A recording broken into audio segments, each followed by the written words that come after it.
Magandang araw mga kaibigan. Bigyan natin ng reaction opinion itong post ni Boss Mil. Sabi, as in, nagkakagulo daw di umano sa PNP CIDG dahil walang may gustong mag-serve ng warrant kay Senator Rodante Marcoleta. Saan kaya galing ang kaso? Okay, so para hindi tayo mabiktima ng fake news, sinearch ko sa Google. Sabi ko, is there a valid warrant of arrest versus Senator Marcoleta? Ang sagot, there is no active warrant of arrest against Senator Rodante Marcoleta, though he is facing impending legal charges. Ayan, may kaso. Kaya lang, as of now, hindi pa makumpirma kung meron na ba siyang warrant of arrest. Okay.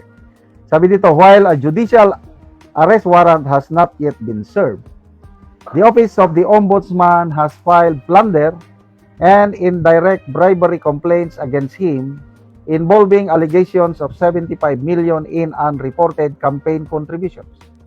In connection to these charges, the Anti-Graft Court Sandigan Bayan has already issued a precautionary hold departure order preventing him from leaving the country. Okay? So, excuse me ha. Excuse me. Dahil may kaso na siya sa Sandigan Bayan.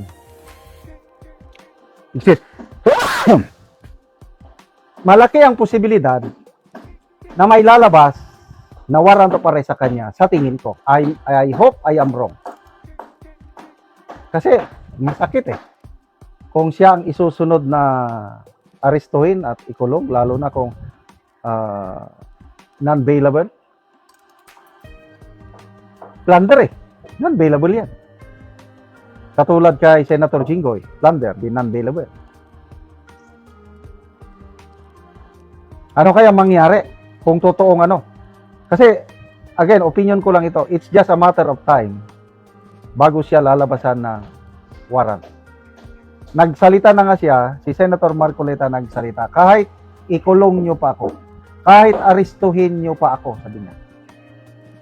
Hindi ako titigil sa pag-iimbestiga sa nakawan, pinakamalaking nakawan sa kasaysayan ng ating bansa. Ganon din si Senator Amy.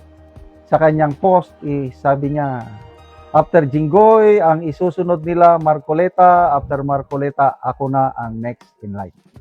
Sasampan din nila ako ng plunder at kung ano-ano pa.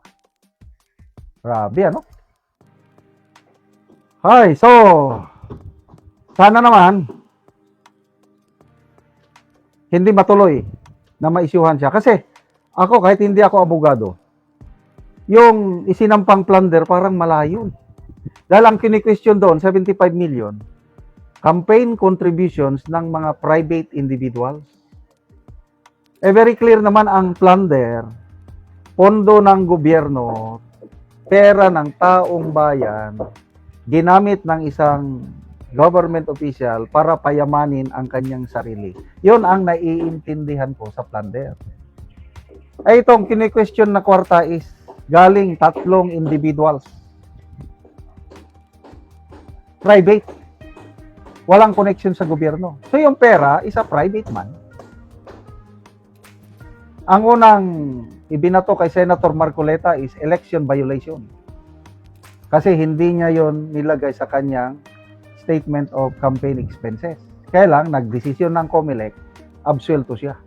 Wala siyang kasalanan. Oh. So ngayon, hinahanapan siya ng kaso ng butas at ginawang plunder, sinampa ng kaso laban sa kanya dahil sa 75 million na hindi naman galing sa taxpayers' money. So, paano yung naging plunder? But anyway, kung, ano ba yung kasabihan natin? Kung gusto, maraming paraan. Kung ayaw, maraming dahilan. Kaya, ayun, sinimulan na nila kay Senator Jinggoy. Nagawan nila ng paraan, nakulong yung tao. Isusunod sana nila si Escudero at Villanueva. Kaya lang, magaling itong dalawa. Wais. Kaya safety na sila siguro. Then, ano pa? Oh, So, ito na.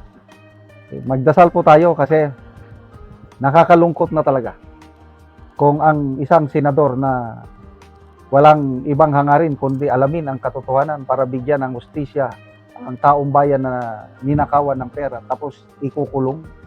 Grabe na yan. But anyway, there will always be a day of reckoning. Ika nga. Darating ang panahon, magbabayad din ang mga yan. God is watching us from a distance. So, Senator Jinggoy and Senator Marcoleta, magpakatatag po kayo. Konting lang kasi they are in power for. Sila ngayon ang namamahala. Kailang hindi forever na sila nandyan sa pwesto. 2028, malapit na po. Ang taong bayan, ang Diyos, ang nakakaalam kung ano talaga ang tunay niyong pagkatao. Mga senador na may prinsipyo, Senator Jinggoy and Senator Marcoleta, mabuhay po kayo. Salamat mga kaibigan sa inyong pagsubaybay sa channel na ito. Nakakatulong kayo ng malaki sa tribong Talandig ng Bukidnon dahil ang sweldo natin sa channel na ito is pantulong po sa tribo. Namimigay tayo ng libreng yero at pako para makapagpatayo naman sila ng mas maayos na tirahan. Panoorin niyo ang video na ito. Yan ako sa balay, sa natabangan na mo gyero.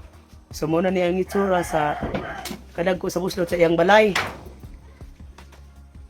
So, mga buslot na gyud. So karon magatop na gyud ni sila. Tungod sa kadugay na sa ilang atop, inaani na gyud ang itsura.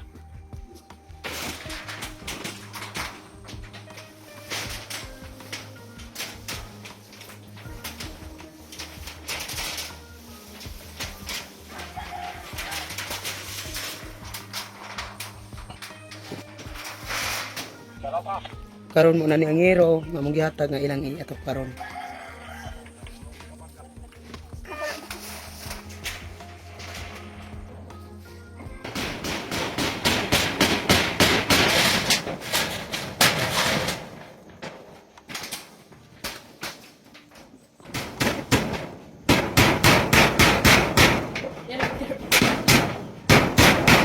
O karon naman nagit sa pag-atop ang ginatabang nga yero sa makita ko to nga nindot na gyud.